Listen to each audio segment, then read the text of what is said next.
بما تحبه وترضى. اللهم ارحم الشيخ زاهد والشيخ راشد. রুমের মধ্যে দুজন গপসপ লাগাইতে লাগাইতে মধ্যে নামাজের টাইম শেষ হয়ে যাইতেছে গা, আর কোনো খবর নাই।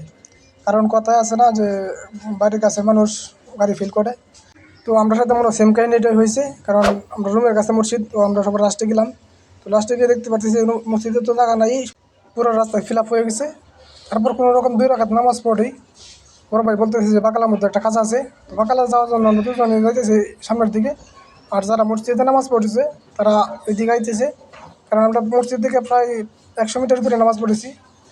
কারণ জুম্মার দিন প্রচুর মানুষ হয়, যার কারণে মসজিদের 3 দিক প্রায় ভরে যায়, কোনো জায়গা ফাঁকা থাকে না।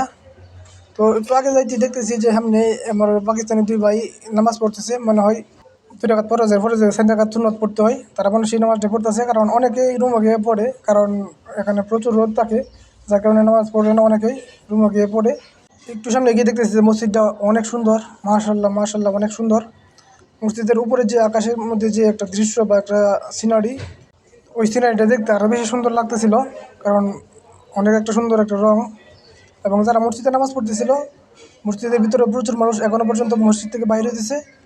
আমরা অনেক দূরে নামাজ পড়ে এর মসজিদের সামনে আইসা পড়ছি। তো ভিডিওটি যারা দেখতেছেন অবশ্যই লাইক করবেন, শেয়ার করবেন। Thank you.